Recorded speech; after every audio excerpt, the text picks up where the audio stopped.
They didn't see you. Not really. You were there, breathing, trying, showing up. But to them, you were background noise. A shadow in a crowded room.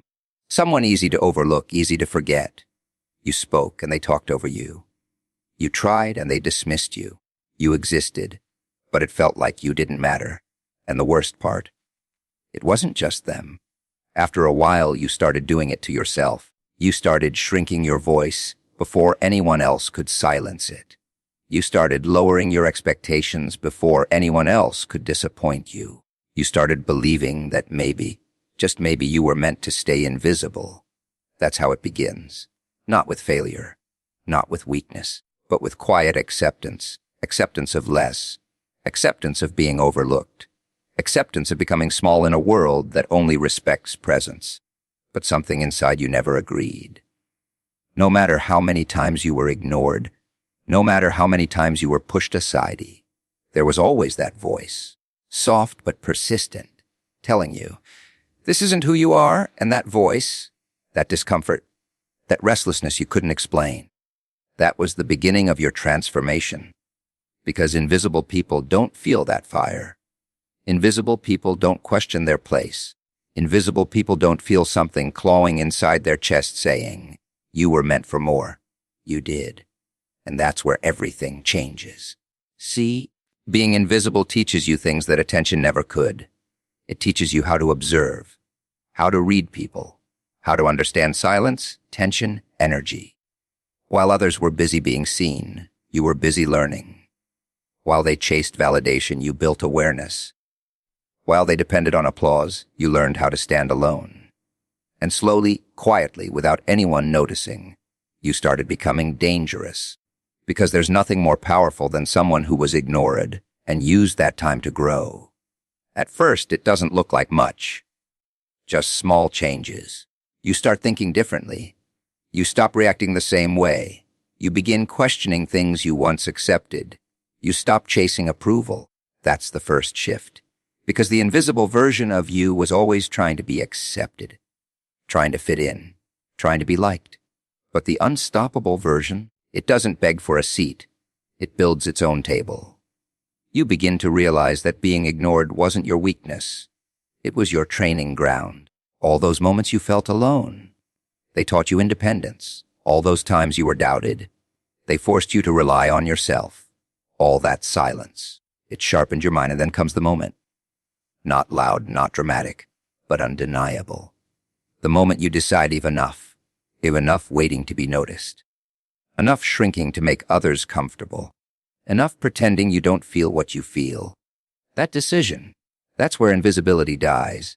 From that point on, everything changes. You walk differently. Not because the world changed, but because you did. Your shoulders don't drop anymore. Your eyes don't avoid contact anymore. Your voice doesn't shake the same way. There's something new in you. Something steady. Something controlled.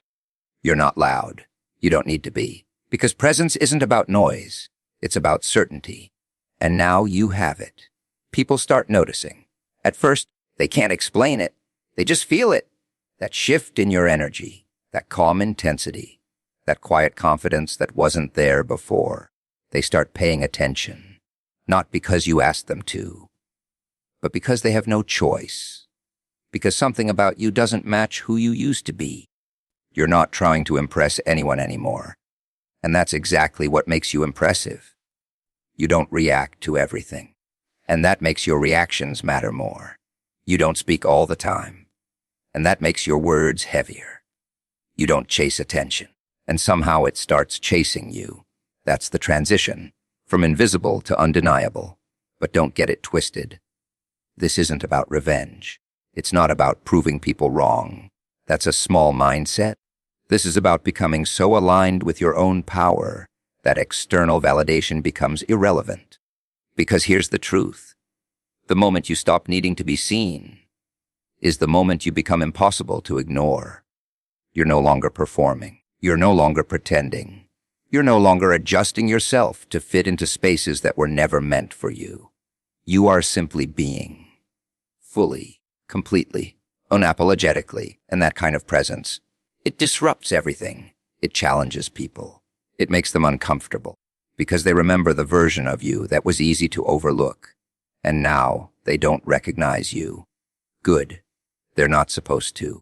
Because that version of you, it had to disappear. It had to be buried under experience, under pain, under growth, so this version could rise.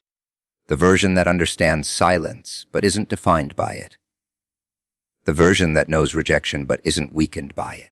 The version that walked through invisibility and came out sharper, stronger, and unshakable. Now when you enter a room, you don't ask, "Do I belong here?" You already know. Now when someone doubts you, you don't feel the need to explain yourself. You let your actions speak. Now when life throws pressure at you, you don't collapse. You absorb it, because pressure built you. It didn't break you. And here's the final shift. You stop seeing yourself as someone who was ignored and start seeing yourself as someone who was preparing for this version of you. The one who doesn't wait. The one who doesn't hesitate. The one who doesn't question their worth every 5 minutes. The one who moves with intention, speaks with precision, and thinks with clarity. That's unstoppable. Not loud success. Not flashy confidence, but controlled power. The kind that doesn't need permission. The kind that doesn't need validation. The kind that doesn't fade. So if you're still in that phase, where you feel unseen, where you feel overlooked, where it feels like no one notices your effort, good, stay there a little longer. But don't stay passive. Use it, build in it, grow in it. Because invisibility, when used right, is the perfect place to transform. And when you step out of it, you won't just be seen. You'll be remembered. Pain doesn't ask for permission before it enters your life. It doesn't knock. It doesn't warn you. It just arrives and suddenly everything feels heavier. Your thoughts, your days. And at first, you try to escape it. You distract yourself. You tell yourself it's temporary. You pretend it doesn't affect you. But it lingers. Because pain has a purpose of whether you accept it or not. Most people treat pain like an enemy, something to run from, something to silence. They numb it with distractions. They bury it under temporary comfort. They hide from it like it's something shameful. And that's why it controls them. Because what you refuse to face will always have power over you. But there's another way, a way most people avoid because it's uncomfortable. You turn around and face it. Not with fear, not with resistance, but with awareness. You sit with it. You feel it fully. The anger, the disappointment, the rejection, the emptiness that makes everything feel meaningless. You stop labeling it as weakness, and you start seeing it for what it really is, a raw energy, because that's all pain is. Energy that hasn't been understood yet. Energy that hasn't been directed yet. Energy waiting to be used. Think about it. Every time you've been hurt, didn't something inside you react? A surge. Attention? A fire. That's not destruction. That's potential. But here's where most people lose. They let that energy explode in the wrong direction. They turn it into anger at others. They turn it into self-doubt. They turn it into giving up. And just like that, the same pain that could have built them breaks them. Not because pain is powerful, but because it was misused. Pain is like fire. Leave it uncontrolled, it burns everything. Control it, it forges steel. So the question isn't, why am I in pain? The real question is, what am I going to do with it? Because pain will give you 2 choices every single time. You either let it define you, or you let it refine you. There's no middle ground. When you feel rejected, you can either believe you're not enough, or you can become someone who doesn't need approval. When you feel alone, you can either sink into loneliness, or you can build strength in solitude. When life hits you, you can either collapse or you can adapt. And adaptation, that's where power is born. Because every time you choose growth over reaction, you take control. You stop being a victim of your emotions and start becoming the architect of them. That doesn't mean pain disappears.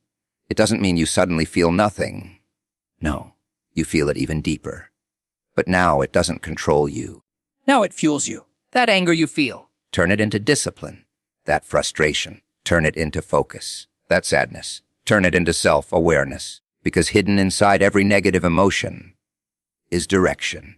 Anger tells you something matters. Sadness tells you something is missing. Fear tells you something needs to be faced. But most people never listen, they just react. And reaction keeps you stuck. Power comes from response, from control, from choosing what that energy becomes. That's the shift, from pain to power. And it doesn't happen overnight. It's built in moments, small ones. When you feel like giving up, but you keep going. When you feel like breaking, but you stay composed. When your mind starts attacking you, but you don't believe everything it says. That's strength, not perfection, not being emotionless, but being in control, even when everything inside you feels chaotic. And over time, something incredible happens. The things that once hurt you start strengthening you. Rejection stops feeling personal and starts feeling like redirection. Failure stops feeling like the end and starts feeling like feedback. Pain stops feeling like punishment and starts feeling like preparation. You begin to see patterns. You begin to understand yourself. You begin to realize nothing you went through was wasted. Every scar taught you something. Every setback shaped you.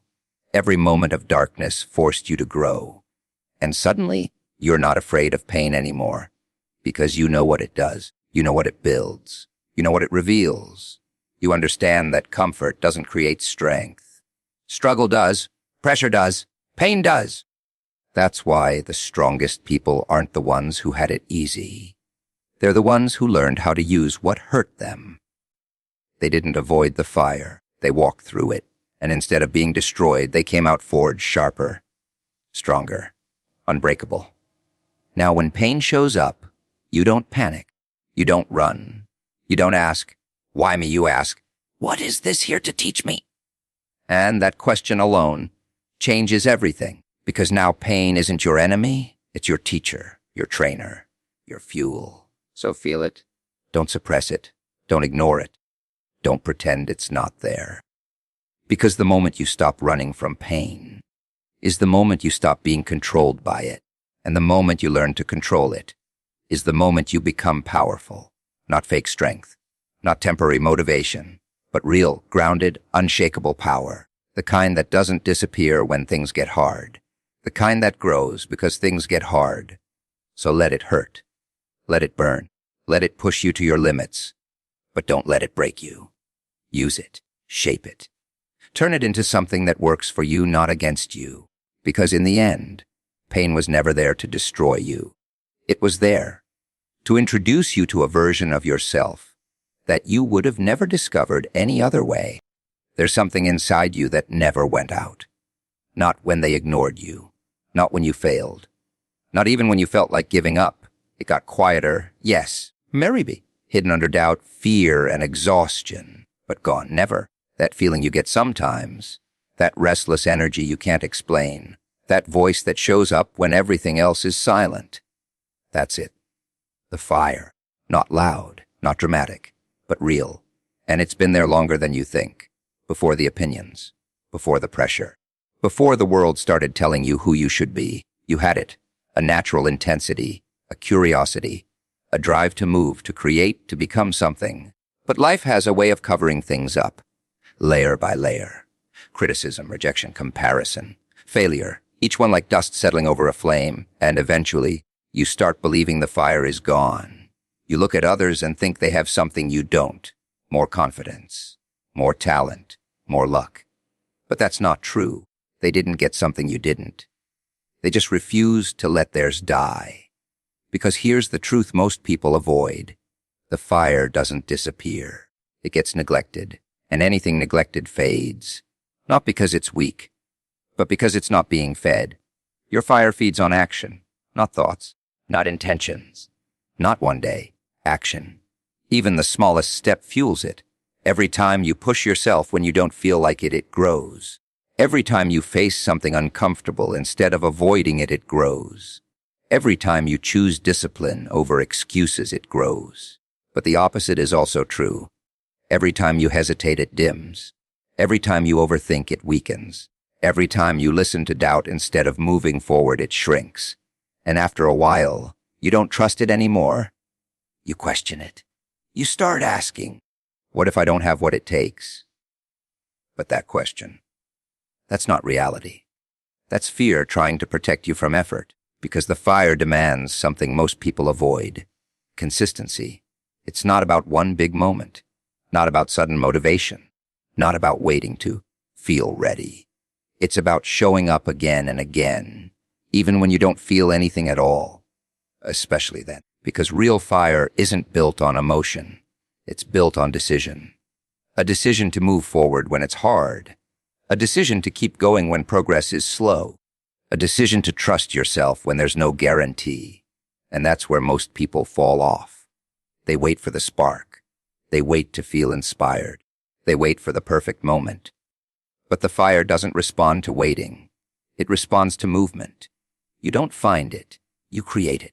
And once you understand that, everything shifts. You stop looking outside for motivation. You stop comparing your journey to others. You stop expecting things to feel easy. Because now you know, the fire grows in resistance. In challenge, in pressure.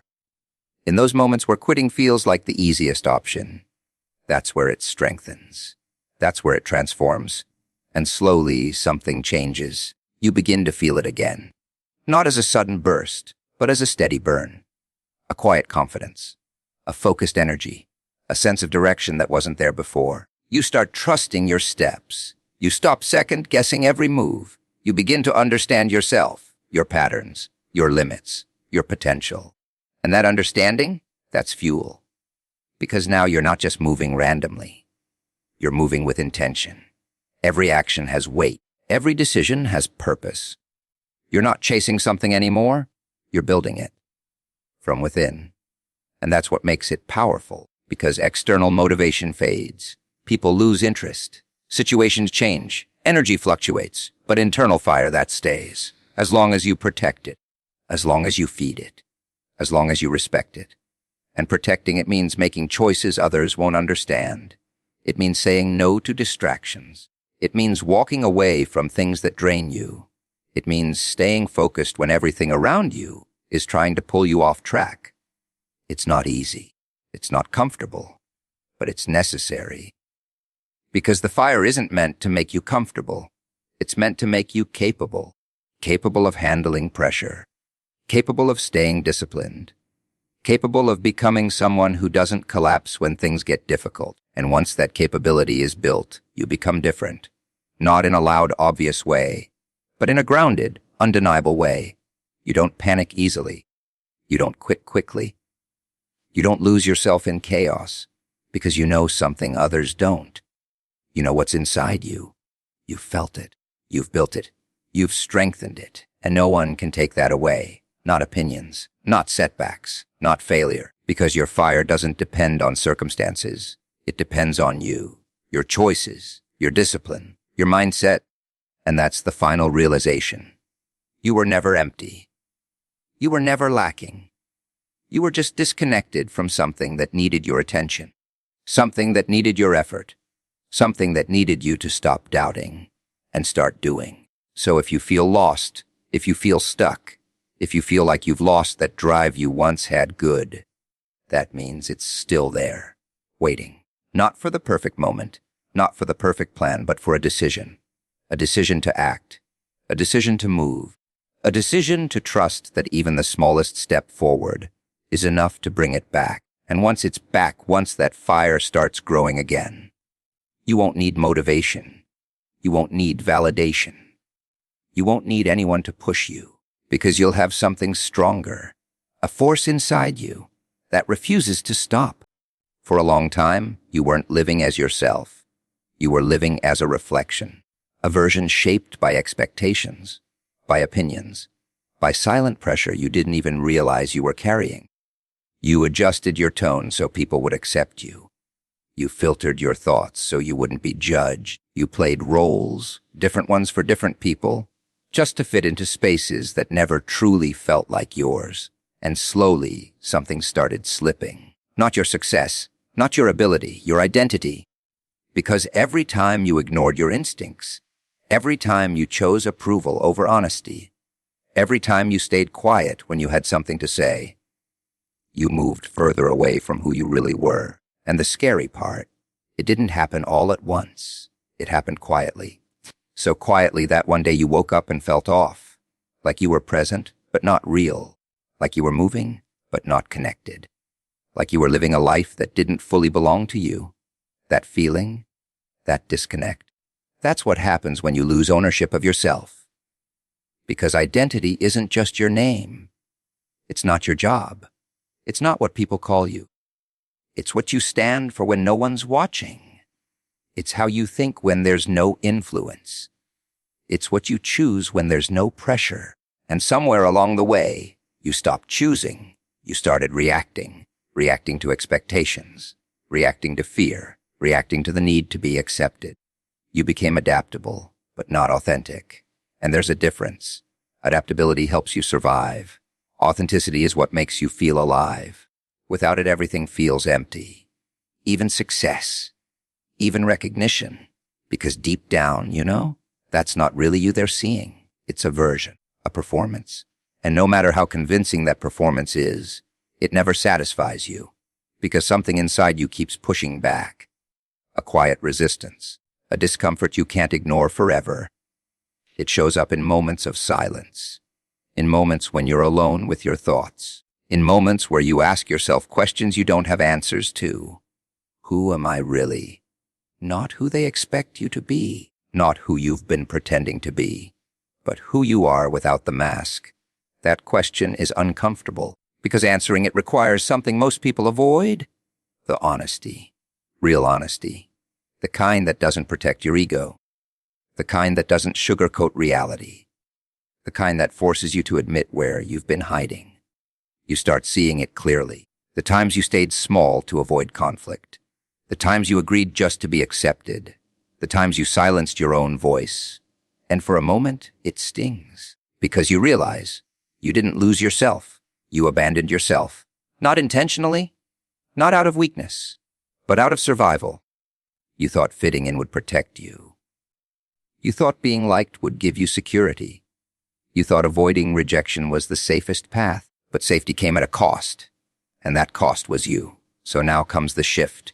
Not loud, not dramatic, but powerful. You decided to take yourself back, not the version shaped by others, the real one, the one that has opinions, the one that has standards, the one that doesn't agree with everything just to keep peace. And it starts small. You speak when you would have stayed quiet. You say no when you would have said yes. You express what you actually think, even if it's uncomfortable. At first, it feels strange, unfamiliar, almost wrong. Because you're breaking patterns you've followed for so long. But that discomfort, that's growth. That's you stepping out of a version that was never fully yours. And as you keep going, something begins to rebuild. Trust, not in others, in yourself. Because every time you act in alignment with who you really are, you strengthen that connection. You start respecting your own voice. You start valuing your own thoughts. You start realizing that your identity doesn't need approval to be valid. And that changes everything. You stop chasing validation because you're no longer unsure of who you are. You stop over-explaining yourself because you don't feel the need to justify your existence. You stop bending for everyone because you understand that not everyone is meant to align with you. And that's okay, because identity isn't about being accepted by everyone. It's about being real with yourself, even if it costs you, even if it means some people walk away, even if it means standing alone for a while, because being alone as yourself is still stronger than being surrounded as someone you're not. And here's where it gets powerful. The more you reclaim your identity, the more clarity you gain. Decisions become easier because you're not guessing what feels right. Boundaries become stronger because you're not afraid to protect your space.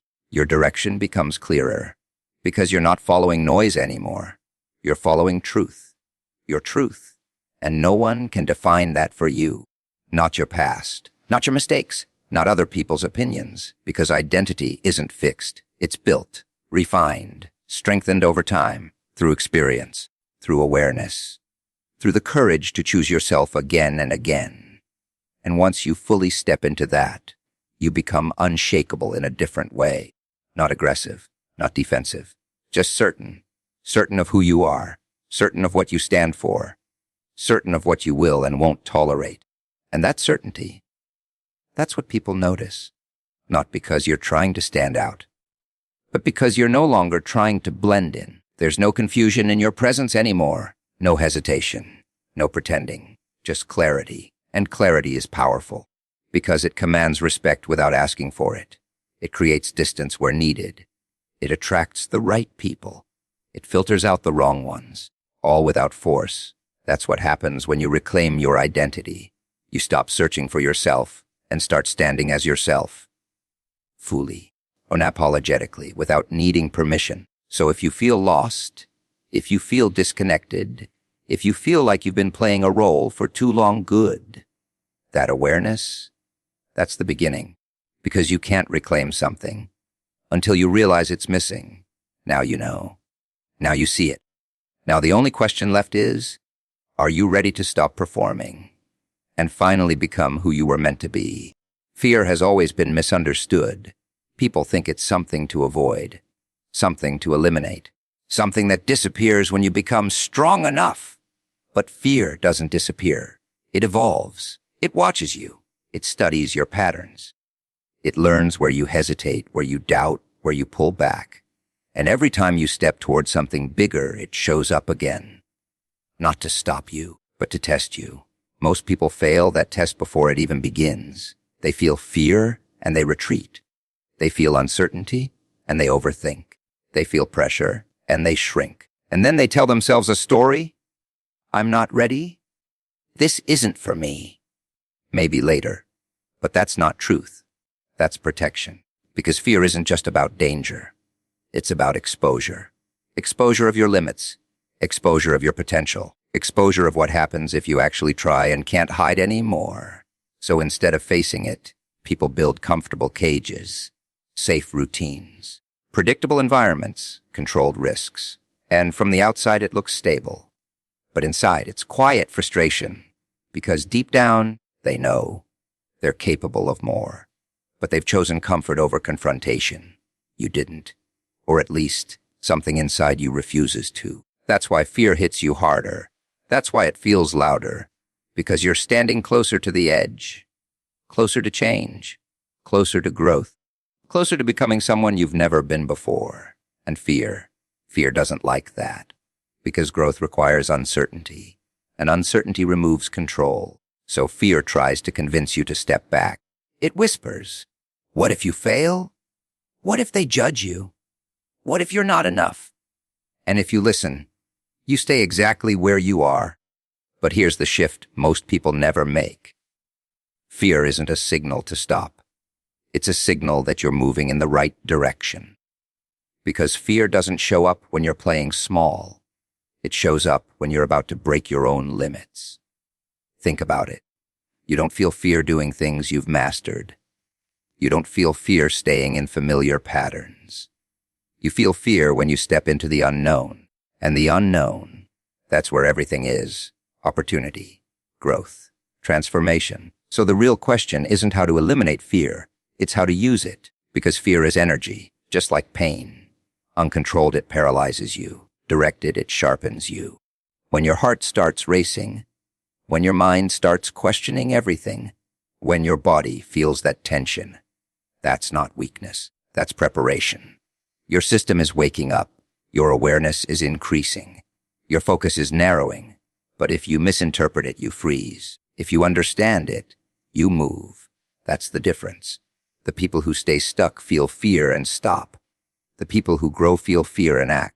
Not because they're fearless, but because they've trained themselves to move anyway. And that training, it's built one decision at a time. The first time you speak when your voice wants to shake. The first time you take a risk when your mind says don't. The first time you step forward when everything inside you says stay back. It's uncomfortable. It's messy. It doesn't feel powerful, but it is. Because every time you act despite fear, you weaken its control. Not by destroying it, but by proving it wrong. You show yourself that fear doesn't define your limits. It only tests them. And over time, something changes. Fear doesn't disappear, but it loses authority. It stops controlling your actions. It stops dictating your choices. It becomes background noise, still there, still present, but no longer in charge. And that's where you become different. Because now you're not avoiding fear. You're walking with it. You feel it and move anyway. You hear it and don't obey. You face it and don't collapse. And that creates something powerful. Presence. Not loud confidence. Not forced bravery, but calm control. The kind of control that makes people pause. Because they can sense it. That you're not reacting. That you're not panicking. That you're not trying to escape pressure. You're standing in it. Comfortably. And that's rare. Because most people spend their lives trying to avoid discomfort. But you've learned how to exist inside it. And that's what shifts the dynamic. Because now, you're not the one being controlled by fear. You're the one controlling your response to it. And that changes how people see you. Not because you're trying to be intimidating, but because unpredictability creates tension. And nothing is more unpredictable than someone who doesn't react the way they're expected to. When people expect hesitation, you act. When they expect fear, you stay calm. When they expect you to fold, you hold your ground. That's where the fear factor is born. Not from aggression, not from dominance, but from control, from composure, from the ability to stay steady in situations where others break. And that doesn't just affect how others see you. It transforms how you see yourself. Because once you realize you can face fear, once you prove to yourself that it doesn't stop you, you stop doubting your own capacity. You stop questioning every move. You start trusting your actions. And trust, that's where real confidence comes from. Not from success, not from validation, but from evidence. Evidence that you can handle pressure. Evidence that you can move through uncertainty. Evidence that you can face what scares you and not collapse. That's power. Not the absence of fear, but mastery over it. So the next time fear shows up, don't run. Don't silence it. Don't pretend it's not there. Listen. Understand what it's pointing at. Because behind every fear, there's something important.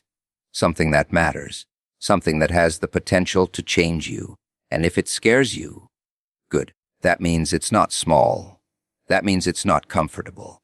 That means it's worth it. So step forward with the doubt, with the tension, and move anyway. Because fear will always be part of the journey. But control is a choice. And the moment you choose to act despite fear is the moment you become someone others can't predict, can't control, and can't ignore. Your mind is always talking, even now. A constant stream of thoughts, some loud, some subtle, some pushing you forward, others pulling you back. And most of the time, you don't even question it. You just listen. You treat every thought like it's true. Every doubt like it's a warning. Every fear like it's a fact. That's where the problem begins. Because your mind isn't designed to make you powerful. It's designed to keep you safe. And safety doesn't require growth. It requires control, predictability, familiar patterns. So your mind creates stories that sound logical but limit you. Don't take that risk. You might fail. What will people think? You're not ready yet. And the more you listen, the more those thoughts become your reality. Not because they're true, but because you never challenged them. That's how people get stuck. Not because they lack ability, but because they've handed control over to a voice that was never meant to lead. Mastering your mind starts with one realization. You are not your thoughts. You are the one observing them. That difference, it changes everything. Because if you can observe a thought, you can question it. If you can question it, you can decide whether to believe it. And if you can decide, you take back control. But this isn't easy, because your mind is fast, automatic. It reacts before you even realize what's happening. A situation appears and instantly a thought follows. Judgment, assumption, fear. And if you're not aware, you react. Without thinking, without choosing, without control. That's the default state. Reaction. But mastering the mind means breaking that pattern. It means slowing things down. Not the world, but your response to it. When something happens, you pause, just for a moment, long enough to notice. What am I thinking right now? Not what's happening, not what others are doing, but what's going on inside you. Because that's where everything starts. Your thoughts shape your emotions. Your emotions shape your actions. Your actions shape your results. So if your thoughts are uncontrolled, everything that follows will be too. And here's the truth. Your mind will lie to you. Not intentionally, but consistently. It will exaggerate problems. It will predict worst-case scenarios. It will remind you of past failures as if they define your future. And if you believe it, you limit yourself before you even try. So you have to challenge it. Not emotionally, logically. When your mind says, "You're not good enough," ask, "Based on what?" When it says, "You'll fail," ask, "Is that certain or just possible?" When it says, "This is too hard," ask, "Or is this just unfamiliar?" Those questions create space. Space between you and the thought. And in that space, you regain power. Because now you're not reacting, you're choosing. And choice, that's where control lies. But mastering your mind isn't just about stopping negative thoughts. It's about directing them. Because your mind needs focus. If you don't give it one, it will find its own. And usually, that focus is on problems. What's wrong? What's missing? What could go wrong? So you have to train it, just like you would train your body. Through repetition, through consistency, through discipline. You choose what to focus on, not blindly positive thinking, not ignoring reality, but intentional thinking. Instead of focusing on what you can't control, you focus on what you can, your actions, your effort, your response. Instead of replaying mistakes, you extract lessons. Instead of dwelling on fear, you prepare. That shift doesn't eliminate challenges, but it changes how you experience them. Because now you're not overwhelmed, you're engaged. There's a difference. Overwhelm comes from feeling powerless. Engagement comes from taking responsibility. And responsibility, that's where strength is built. Not blame, not guilt, but ownership. This is my mind. These are my thoughts. This is my response. And once you take ownership, you stop being controlled by external situations. Because no matter what happens outside, you have control over what happens inside. That doesn't mean you won't feel emotions. You will. Anger, frustration, doubt. But now you don't get lost in them. You observe them. You understand them. You let them pass without letting them dictate your actions. That's control, not suppression, not denial, but awareness. And awareness grows with practice. The more you notice your thoughts, the more you understand your patterns, the more you understand your triggers, the more you understand yourself. And self-understanding, that's power, because now nothing catches you off guard. You recognize when your mind is trying to pull you back. You recognize when fear is disguised as logic. You recognize when doubt is trying to slow you down. And instead of falling into it, you step back. You reset. You choose again. That's the process. Over and over. Not perfect, not instant, but consistent. And over time, something changes. Your mind becomes quieter. Not silent, but chaotic. More focused. You stop overthinking every decision. You stop reacting to every emotion. You stop being pulled in every direction. Because now you're leading. Your thoughts follow you, not the other way around. And that's where real strength shows up. Not in what you say, not in what you show, but in how you think. Because when your mind is controlled, everything else becomes easier. Decisions become sharper. Actions become more intentional. Emotions become more manageable. You're no longer scattered. You're aligned. And alignment, that's powerful. Because now your thoughts, actions, and direction are working together. No conflict, no hesitation, just movement forward. So when negativity shows up, it doesn't take over. When doubt appears, it doesn't stop you. When pressure builds, it doesn't break you. Because your mind is no longer your weakness. It's your weapon, sharpened through awareness, strengthened through discipline, controlled through choice. And once you reach that point, you realize something most people never do. The biggest battle was never outside. It was always inside. And now, You're not fighting it anymore. You're mastering it.